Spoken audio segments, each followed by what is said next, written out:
দুনিয়ার এই সময়ের মধ্যে আল্লাহ তাআলা আমাদের কারো কাছ থেকে 55 বছরের মধ্যে পরীক্ষা নেবেন, কারো কাছ থেকে 60 বছরে পরীক্ষা নেবেন, কারো কাছ থেকে 30 বছরে পরীক্ষা নেবেন, কারো কাছ থেকে 120 বছরের লম্বা সময়ের একটা পরীক্ষা নেবেন।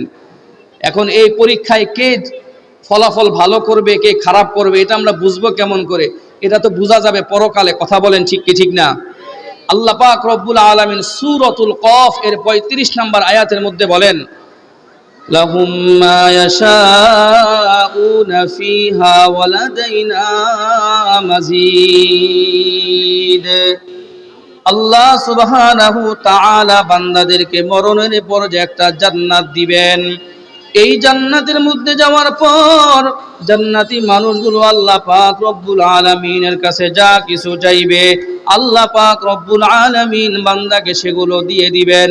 আল্লাহ বলেন, বান্দা তুমি আমার কাছে যা চাইবা বরঞ্চ তোমার চাওয়ার চাইতে বহু গুণে বাড়াইয়া আমি আল্লাহ তোমাকে সেগুলো দিয়ে দিব।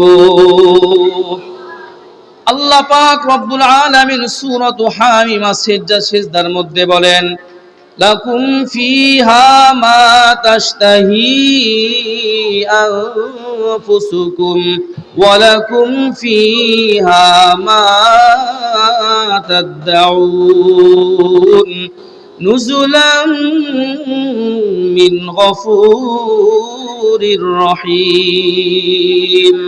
আল্লাহ সুবহানাহু তাআলা বলেন, ও বান্দা, এই দুনিয়ার মধ্যে তুমি আমি আল্লাহ পাক রব্বুল আলামিনের জন্য যতটুকু কুরবানি তুমি দিনের জন্য করবা, ইসলামের জন্য যতটুকু তুমি কুরবানি করবা, মাহফিলের জন্য যতটুকু সময় তুমি দিবা, মাহফিলের জন্য যতটুকু সময় তুমি ইখলাসের সাথে খুলুসিয়াতের সাথে আমি আল্লাহর জন্য দিয়ে দিবা। তোমারও যদি নিয়ত থাকে একজন মানুষ মাহফিলের মধ্যে এসে একজন আলেমের মুখ থেকে কিছু দ্বীনি কথা শুনবে আর সেই অনুযায়ী যদি বান্দাটা আমল করে ফেলে, তাহলে তো ওই বান্দার জীবনটা আল্লাহ তাআলা সুন্দর বানায় দিবেন। এরকম নিয়ত দিয়া যদি তুমি মাহফিলের মধ্যে একটা হোগলাও পর্যন্ত কোনো মানুষ বিছায়া দেয়, মাহফিলের মধ্যে যদি একজন মানুষ শুধুমাত্র একটা ঝাড়ু নিয়া মাহফিলের এই জায়গাটা ঝাড়ু দিয়ে দিল, আল্লাহ পাক রব্বুল আলামিন এই বান্দার ভালো একটা কাজের মধ্যে শরীক থাকার কারণে পাহাড় সমপরিমাণ নেকি তার আমলনামার মধ্যে দিয়ে দিবেন। তাহলে এই ভালো কাজ করার দ্বারা লাভ না লস? লাভ, আল্লাহ অনেক লাভ। এই যে লাভের কাজটা আল্লাহ তাআলার কাছে আমরা চাবো, আল্লাহর কাছে তো প্রশ্ন হইতে পারে, আল্লাহ শুধু এই কাজের জন্যই আমারে বানাইছেন? আল্লাহ উত্তর দেন, আফা হাসিবতুম আন্নামা খলাকনাকুম আবাসা ওয়া আন্নাকুম ইলাইনা লা তুরজাউন। ও বান্দা, তুমি কি মনে করেছো আমি তোমাকে অনর্থক সৃষ্টি করেছি? আফা হাসিবতুম আন্নামা খলাকনাকুম আবাসা। ও বান্দা, তুমি কি মনে করেছো আমি আল্লাহ তোমাকে অনর্থক দুনিয়ার মধ্যে পাঠাইছি? আল্লাহ বলেন, না না, আমি আল্লাহ তোমাকে অনর্থক বানাই নাই। আফা হাসিবতুম আন্নামা খলাকনাকুম আবাসা ওয়া আন্নাকুম ইলাইনা লা তুরজাউন। ও বান্দা, তুমি আমি আল্লাহর কাছে কিন্তু একদিন না একদিন ফিরত আসতে হবে। এবার আমি বান্দা হইয়া কেমন যেন আল্লাহ তাআলাকে বলি, আল্লাহ তাহলে কি আপনি আমাকে কোন কাজের জন্য বানাইলেন? অনর্থক যেহেতু বানান নাই, তাহলে কি জন্য বানাইলেন? আল্লাহ বলেন, ওমা খলাকতুল জিন্না ওয়াল ইনসা ইল্লা লিয়াবুদুন।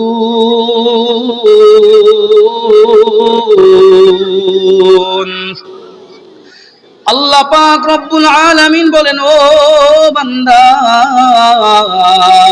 আমি তোমাকে বানাইছি আমি আল্লাহর ইবাদত বندگی করবার জন্য। ওমা খলাকতুল জিন্না ওয়াল ইনসা, আমি দুনিয়ার মধ্যে কোনো মানুষ এবং কোনো জিন জাতিকে বানাই নাই, তবে আমি আল্লাহ মানুষ এবং জিন জাতিকে বানিয়েছি ওই জিন জাতি এবং মানুষ জাতি যেন আমি আল্লাহর ইবাদত করে। ওমা খলাকতুল জিন্না ওয়াল ইনসা ইল্লা লিয়াবুদুন, আইনি ইয়ারিফুন, অর্থাৎ বান্দা যেন আমি আল্লাহকে চিনে আমি আল্লাহর ইবাদত বندگی যেন বান্দা করতে পারে। চিৎকার দিয়ে বলেন না সবাই সুবহানাল্লাহ। তাহলে বোঝা যায় আল্লাহ আমাদেরকে ইবাদত করার জন্য বানাইছেন। এখন আবার আরেকটা আল্লাহর কাছে প্রশ্ন, আল্লাহ ইবাদত করার জন্য যে বানাইলেন কতদিন আপনার ইবাদত করব? আল্লাহ নিজেই আবার উত্তর দেয়, ওয়া'বুদু রাব্বাকা হাত্তা ইয়াতিয়াকাল ইয়াকিন। ও বান্দা, যতদিন তুমি দুনিয়ার মধ্যে বেঁচে থাকবা, যতদিন তুমি দুনিয়ার মধ্যে জীবিত থাকবা, ততদিন তোমার আমি আল্লাহর ইবাদত বندگی করা লাগবে। তোমার বয়স যদি হয় 70 বছর, তাহলে তোমার 70 বছর পর্যন্ত ইবাদত করা লাগবে। তোমার বয়স যদি হয় 114 বছর, তাহলে তোমাকে 114 বছর পর্যন্ত ইবাদত করা লাগবে। তাহলে বোঝা যায় আমরা যারা দুনিয়ার মধ্যে এখন বেঁচে আছি, আল্লাহর হুকুম মানা ছাড়া বিকল্প কোনো উপায় নাই। চিৎকার দিয়ে বলেন কথা ঠিক কি ঠিক না? তাহলে আল্লাহর ইবাদত করা, আল্লাহর পছন্দনীয় কাজ করা করতে পারবো তো ইনশাআল্লাহ? যে আয়াতে কারিমা আরো একটা তেলাওয়াত করছি, এই আয়াতে কারিমার মধ্যে আল্লাহ তাআলা বলেন ঈমান আনো। কাদের ঈমানের মতন? এই ঈমান আনো এটা বলার আগে রাসূল করিম সাল্লাল্লাহু আলাইহি ওয়াসাল্লাম তার অনেক বড় একটা হাদিসের মাধ্যমে আমাদেরকে বুঝাইছেন, বান্দা এই যে দুনিয়ার মধ্যে তুমি আসো, তোমারে যদি মানুষ ভালো কাজের জন্য ডাক দেয়, তুমি মুখ ঘুরে রাখো না। এই বুঝছেন কথা? তোমারে একজনে ডাক দিয়েছে, চল না নামাজ পড়ে আসি, আপনি মুখ ঘুরে চলে গেছেন, আপনার কিন্তু হিসাব হবে।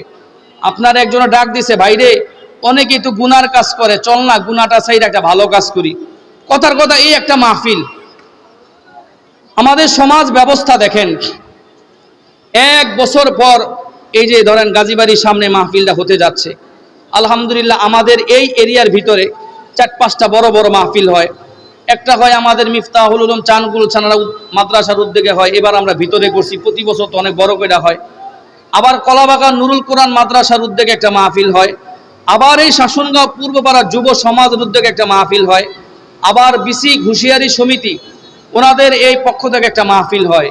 এই যে মাহফিলগুলো হয়, এগুলা কি সারা বছর প্রতিদিন হয় না বছরের বিশেষ কিছু দিনে হয়? সবাই বলতো দেখি। বছরের বিশেষ কিছু দিনে, তাও 365 দিনে না, 365 দিনের মধ্যে থেকে 361 দিনে হয় না, সারা বছরের মধ্যে 4 দিন মাত্র হয়।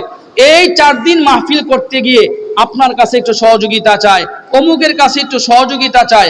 আপনার সহযোগিতা, আপনার একত্রতা থাকা, আপনার মাহফিলের সাথে লেগে থাকা। কসম কেটে বলি, কসম কেটে বলি, একটা মাহফিল থেকে যদি একজন মানুষ যদি এমন একটা কথা যদি নিয়ে বাড়ি পর্যন্ত যায়, আর সেই লোকটা যদি ওই কথাটা সারা জীবনের জন্য আমলের মধ্যে বানায় নেয়, তাহলে তো আমি মনে করি এই শাসনগাঁও পূর্বপাড়া যুব সমাজের উদ্যোগে এই মাহফিলটা যারা উদ্যোগ নিয়েছে, যারা করাচ্ছে, আল্লাহ তাআলা তাদেরকে ক্ষমা করে দিবেন। কথা কোন ঠিক কি ঠিক না? তাহলে এরকম মাহফিল দিনী প্রোগ্রাম আমাদের দেশে দরকার আছে না নাই?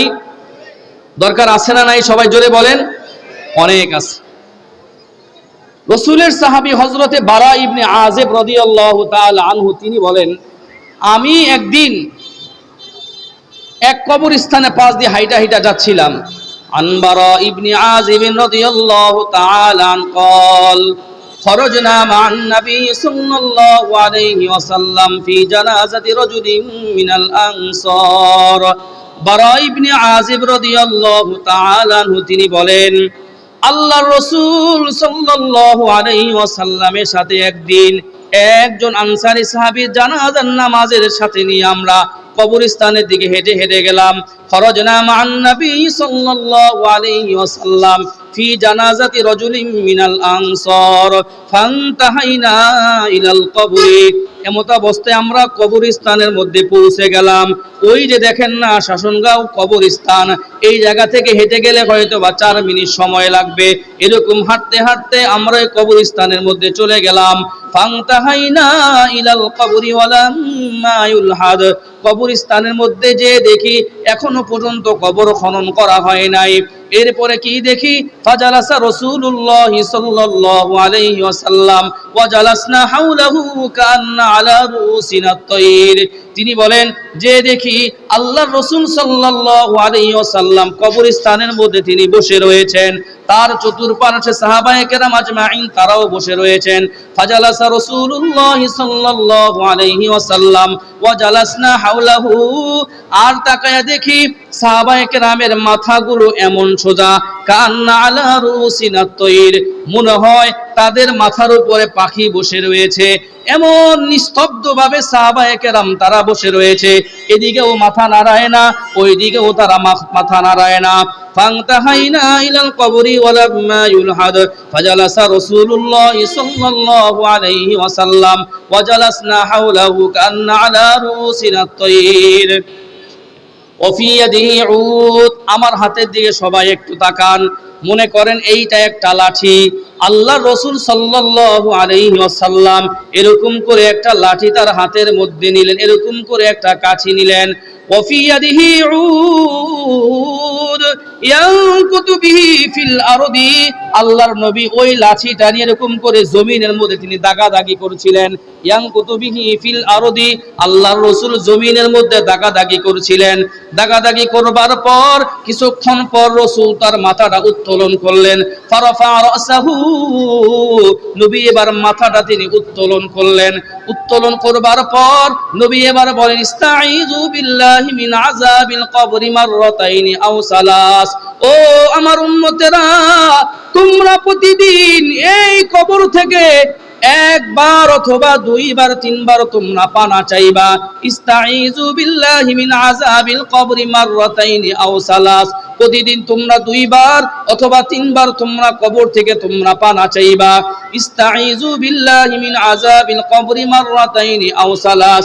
সুম্মা ক্বালা ইন্নাল আবদাল মুমিনা ইযা কানা ফি ইনকিতাইন মিনাদ দুনিয়া ওয়া ইকবালিন মিনাল আখিরাতি নাযালা ইলাইহি মালাইকাতুম মিনাস সামা বিদুল ওয়ুজুহি কান্না ওয়ুজুহুমুশ শামসু মাআহুম কাফারুন মিন আকফানিল জান্নাতি ওয়া হানুতুম মিনাল জান্নাহ। আল্লাহর রাসূল বলেন, দুনিয়ার কোন একজন ভালো মানুষের যদি মৃত্যুর সময় ঘনায় আসে, তখন তার অবস্থাটা কি হয়ে যায়? ইয়ানকুতু বিহি ফিল আরদি ফাজালাসা রাসূলুল্লাহ সাল্লাল্লাহু আলাইহি ওয়াসাল্লাম ওয়া ইন্নাল আবদাল মুমিনা ইযা কানা ফি ইনকিতাইন মিনাদ দুনিয়া ওয়া ইকবালিন মিনাল আখিরাহ নাযালা ইলাইহি মালাইকাতুম মিনাস সামা। ওই নেককার মানুষটার জানটা আকাশের দিকে নিয়ে যাওয়ার জন্য আসমান থেকে দলে দলে ফেরেশতা নাজিল হয়ে যায়। চিৎকার করে বলেন তো দেখি, একজন মানুষ মারা যায়, তার রূহটা নেওয়ার জন্য আসমান থেকে ফেরেশতা নাজিল হচ্ছে। নাযালা ইলাইহি মালাইকাতুম মিনাস সামাই বিদুল ওয়ুজুহি। রাসূল বলেন, ও দুনিয়ার মানুষেরা, তোমরা জানো নাকি এই ফেরেশতার চেহারাটা কেমন? ফেরেশতার চেহারাটা হলো সুন্দর চেহারা। সুবহানাল্লাহ বলেন। এই একটু খেয়াল করে বুঝেন, গাড়ির আওয়াজ একটু টুকটাক সমস্যা হইতাছে। আপনি মারা যাচ্ছেন, আমি কিন্তু আসল কথা এখনো শুরু করি নাই, একটু পরে আসল কথার দিকে যাব। অনেক চমৎকার দুইটা ঘটনা আজকে আমি আপনাদেরকে শোনাবো, যে আমাদের ঈমানটা কেমন আর পূর্বের জমানায় মানুষের ঈমানটা কেমন ছিল, আমরা আল্লাহর জন্য কি করি আর আগের জমানায় মানুষ কি করতো, এটা বলেই আমার আলোচনা শেষের দিকে চলে যাবে ইনশাআল্লাহ। তো আল্লাহ রসুলের কাছে ওই যে ঘোষণা দেয়া হইল, রসুল বলতেছে, জানো তুমি যখন মারা যাইবা, তুমি যদি নেককার হও, তখন তোমার জানটা নেওয়ার জন্য আসমান থেকে যে ফেরেশতারা আসবে, তাদের চেহারাটা থাকবে আলোকিত। সুবহানাল্লাহ বলেন না।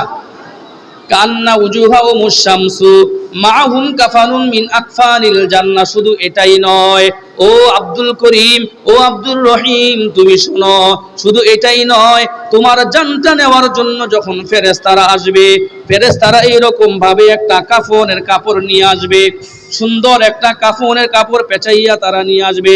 মাআহুম কাফানুন মিন আকফানিল জান্নাতি ওয়া হানুতুম মিনাল জান্নাহ। এই যে একটা কাফনের কাপড় তারা নিয়ে আসবে, শুধু তাই নয়, এই কাফনের কাপড়ের মধ্যে ফেরেশতারা মেশকে আম্বর মিশাইয়া তারা নিয়ে আসবে। সুবহানাল্লাহ, জোরে বলেন তো দেখি। চিন্তা করেন না, আপনার কাফনের কাপড়ের মধ্যে মেশকে আম্বর ফেরেশতারা লাগায়া নিয়ে আসছে। মাহুম কাফানুম মিন আকফানিল জান্নাতি ওয়া হানুতুম মিনাল জান্নাহ। এবার তাকে বলা হবে, ও মিয়া, তোমার কবরের জন্য তো এরকম করে সুন্দর সুন্দর ফেরেশতারা আসছে, তুমি জানো তোমাকে তিনটা প্রশ্নের কথা আগেই বলা হইতো, আজকে তোমাকে এই তিনটা প্রশ্ন করা হবে। জিজ্ঞেস করা হবে মান রব্বুকা, জিজ্ঞেস করা হবে ওমান নাবিয়ুকা, 3 নাম্বার বলা হবে ওমান নাবিয়ুকা, ওমা দীনুকা, তোমার দিন কি। 1 নম্বরে জিজ্ঞেস করা হবে তোমার রবকে, 2 নম্বরে জিজ্ঞেস করা হবে ওমা নাবিয়ুকা, তোমার নবী কি কে, 3 নম্বরে জিজ্ঞেস করা হবে ওমা দীনুকা, তোমার দিন কি। দুনিয়ার কোন মানুষ যদি 5 ওয়াক্ত নামাজ ঠিকভাবে সুন্দরভাবে বান্দা আদায় করে থাকে, আল্লাহর হুকুম আহকাম যদি বান্দা ঠিকভাবে পালন করে থাকে, বান্দাকে ফেরেশতারা জিজ্ঞেস করতে দেরি। আল্লাহর এই বান্দা হতে পারে শাসনগাঁও পূর্বপাড়া এলাকার কোন যুবক ভাই, হতে পারে কোন গার্মেন্টসের কোন ভাই, হতে পারে গার্মেন্টসের কোনো একটা মেয়ে, আল্লাহর সাথে তার সম্পর্ক ছিল। জিজ্ঞেস করার সাথে সাথে বান্দা বলবে রব্বি আল্লাহ। চিৎকার দিয়ে বলেন না রব্বি আল্লাহ। আর একটু জোরে বলেন না রব্বি আল্লাহ। আর একটু মজা নিয়ে আল্লাহকে ডাক দিয়ে বলেন না আল্লাহ। আল্লাহর বান্দা বলবে রব্বি আল্লাহ, ওগো আল্লাহ আপনি তো আমার রব। জিজ্ঞেস করবে ওমা নাবিয়ুকা, তোমার নবীকে। সে বলবে নবী মুহাম্মদ রাসূলুল্লাহ। জিজ্ঞেস করা হবে ওমা দীনুকা, তোমার দিন কি। লোকটা সঙ্গে সঙ্গে বলবে দীনিয়াল ইসলাম। ফেরেশতারা জিজ্ঞেস করবে তুমি কেমন করে বুঝলা আল্লাহ তোমার রব নবী মুহাম্মদ, তোমার দিন হলো ইসলাম। সঙ্গে সঙ্গে আল্লাহর বান্দা বলবে আরে এই কথা তো আমি দুনিয়ায় থাকতেই আল্লাহর কিতাব থেকে আমি পড়ে আসছিলাম, উলামায়ে কেরামদের জবান থেকে আমি শুনে আসছিলাম, আমি তো এই কথাগুলো ভালো কোনো মজলিস থেকে আমি শুনে আসছিলাম, এইরকম কথা তো আমি কোনো মাহফিল থেকে আমি জেনে আসছিলাম। আর সারাটা জীবন তো আমি আমার আল্লাহকে আল্লাহ বলে ডাক দিতাম। সঙ্গে সঙ্গে আসমান থেকে ঘোষণা হয়ে যাবে সাদাকা আবদি ফাফরিশু লাহু ইলাল জান্নাহ ওয়া আলবিসুহু ইলাল জান্নাহ ওয়াফতাহু লাহু ইলাল জান্নাহ। আসমান থেকে ঘোষণা হবে, আল্লাহ বলবে ও আমার ফেরেশতারা, ওই যে শাসনগাঁও কলাবাগান এলাকার অমুক বান্দা, তাকে হুজুরে তাকে চিনতো না, মেম্বার সাহেব তাকে চিনতো না, এলাকার ধনী মানুষ কেউ তাকে চিনতো না, শুধুমাত্র আমি আল্লাহ চিনতাম। আমি আল্লাহ ঘোষণা দিয়ে দিলাম সাদাকা আবদি, আমার বান্দা সত্য কথা বলেছে। আমি আল্লাহ ঘোষণা দিয়ে দিলাম আমার বান্দার জন্য তোমরা এখন এই মুহূর্তে জান্নাতের একটা বিছানা তোমরা বিছায়া দাও।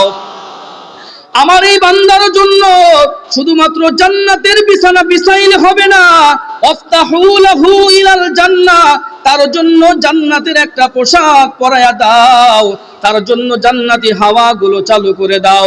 বান্দা বলবে আল্লাহ কোন আমলের কারণে আজকে জান্নাতের দরজাগুলো খুলে দিলেন, কোন আমলের কারণে আল্লাহ আপনি জান্নাতের বিছানাটা বিছায়া দিলেন। বলা হবে তুমি তো নেকের কাজ করেছিলে, তুমি তো ভালো কাজ করেছিলে, তুমি তো মসজিদের মধ্যে মানুষদেরকে ডেকে ডেকে নিতে, তুমি তো মাহফিলের জন্য তুমি পরিশ্রম করতে, এই জন্য আল্লাহ তোমার জন্য জান্নাতের দরজাগুলো সব একটা একটা করে খুলে দিয়েছেন। সেই জান্নাতে যাইতে রাজি আছেন তো সবাই? জান্নাতে যাওয়া কিন্তু এত সোজা নয়, কষ্ট করতে হবে, কষ্ট করতে হবে। অন্য হাদিসের মধ্যে আসছে, তাফসীরে ইবনে কাসিরের মধ্যে আসছে, আর যদি কোনো মানুষ যদি নামাজ না পড়ে, আল্লাহর হুকুম যদি না মানে, যেহেতু আমার বিষয় হলো জান্নাত জাহান্নাম, আমি এটার বাইরে অন্য কোনো কথা বলবো না। আমার পরবর্তী বক্তা যিনি ভারতের যিনি আসবেন, ওনার আলোচনার বিষয় হলো সিরাতুন নবী সাল্লাল্লাহু আলাইহি ওয়াসাল্লাম। সমস্যা সিরাতুন নবী সাল্লাল্লাহু আলাইহি ওয়াসাল্লাম, অর্থাৎ রাসূলের হুসনে সুরতের উপর তিনি আলোচনা করবেন। পরবর্তী যিনি আলোচক যিনি আসবেন, তার আলোচনার মূল বিষয় হলো পিতামাতার খেদমত কেমন করতে হয়, পিতামাতার সাথে অসৎ আচরণ করলে সন্তানের কি কি শাস্তি হয়, এটার আলোচনা ওই বক্তা করবে। তাহলে আমার বিষয় হলো বাবু সিফাতি আহলিল জান্নাহ বাবু সিফাতি আহলিন নার। তাই বললাম তার জন্য তো জান্নাতে দরজা খুলে দেয়া হবে। আর যে নাকি আল্লাহর নাফরমানি করেছে, আল্লাহর বিরুদ্ধাচরণ করেছে, তার অবস্থাটা কি হবে দেখেন। তাফসীরে ইবনে কাসিরের মধ্যে আসছে, এই ব্যক্তিকে যখন কবরের মধ্যে শোয়ানো হবে, এই খেয়াল করেন আমার দিকে, মনে করেন এটা একটা সোফা, এটা একটা কবর, এটা একটা কবরের জায়গাটা। তো আমারে তো কবরের মধ্যে শোয়ানো হইল, শাসনগাঁও নিয়ে আমার কবরস্থানের মধ্যে রাইখা চলে আইসা পড়লেন, অথবা আমার বাড়ি গাবতুলি, আমার গাবতুলি গোরস্থান কবরস্থানের মধ্যে থুয়ে আইসা পড়লেন। তো হাদিসের মধ্যে আসছে তখন যখন তাকে এই কবরের মধ্যে শোয়া দেয়া হইল, এই প্রশ্নগুলো করবার পর উত্তরও যদি দিতে না পারে, তখন এই যে সোফাটা আছে এই সোফাটা চাপ দিবে, এরকম করে আস্তে আস্তে চাপবে, আস্তে আস্তে চাপবে, চাপ দিতে দিতে দিতে দিতে এমন জোরে একটা চাপ দিবে, চাপ দেওয়ার সঙ্গে সঙ্গে এই ডান পাজরের হাড্ডিগুলো এই বাম পাজরের হাড্ডির মধ্যে টাস করে ঢুকে যাবে, আর বান্দা চিৎকার দিবে, চিৎকার দিলেও বান্দার কান্নার আওয়াজ একটু কবর থেকে বের হবে না। রাসূলুল্লাহ সাল্লাল্লাহু আলাইহি ওয়াসাল্লাম বলেন, ইয়াজিকুল কবরু আলাইহি হাত্তা তাখতালিফা আযলাউহু, তার কবরটা এরকম করে সংকীর্ণ করে দেয়া হবে, এই কবরের মাটি দুই পাশ থেকে তারে একটা চাপ দিবে। ইয়াজিকুল কবরু আলাইহি হাত্তা তাখতালিফা আযলাউহু ওয়া ইউকাদু আলাইহি ফিল কবরি নার, তার কবরের মধ্যে আগুন জ্বালায়া দেয়া হবে। শুধু তাই নয়, আল্লাহর রাসূল সাল্লাল্লাহু আলাইহি ওয়াসাল্লাম বললেন, ওয়া ইউসাল্লিতু আলাইহি ফিল কবরি সুবান, তার কবরের মধ্যে বড় বড় সাপ দিয়ে দেয়া হবে। আল্লাহ রাসূল বললেন, ও আমার উম্মতেরা, শুধু এই জায়গার মধ্যে শাস্তি কিনো ক্ষান্ত নয়, জাননি জাননি আরো কি শাস্তি তোমাদেরকে দেয়া হবে। এই যে সাপটা, যেই সাপটা তোমার কবরের মধ্যে ছেড়ে দেয়া হবে, এই সাপের যে চোখগুলো থাকবে এই চোখগুলো হবে আগুনের। শুধু তাই নয়, এই সাপের যে নখগুলো থাকবে এই নখগুলো হবে লোহার। আইনাহু মিনান নার, তার চোখগুলো হবে আগুনের। ওয়াজফারুহু মিন হাদিদ, আর সাপের যে আঙ্গুলের নখগুলো থাকবে এগুলো হবে লোহার। বান্দাকে যখন একটা করে সুপ মারবে, বান্দাকে যখন দংশন করবে আর বলবে, দুনিয়ায় কি জন্য আল্লাহকে তুমি সেজদা দাও নাই, দুনিয়ায় কি জন্য তুমি মদ খাইতা, দুনিয়ার মধ্যে কি জন্য তুমি ঘুষ খাইতা, দুনিয়ার মধ্যে কি জন্য তুমি ইফতিজিং করতা, দুনিয়ার মধ্যে কি জন্য তুমি ডাকাতি করতা, দুনিয়ার মধ্যে কি জন্য তুমি লুটপাট করতা, দুনিয়ার মধ্যে কি জন্য তুমি একজন এতিম সন্তানের মাল তুমি লুণ্ঠন করেছিলা। সাপ বলবে আর একটা একটা করে সুপ দিবে, বান্দা চিৎকার করবে আর বলবে, ইয়াসিহু সাইহাতান ইয়াসমাউহা ইল্লা কুল্লা সাকলাইন, বান্দা চিৎকার দিবে কিন্তু তার চিৎকারের আওয়াজ তো ভাই কবর থেকে বের হয় না, তার চিৎকারের আওয়াজ তো কবর থেকে বের হয় না।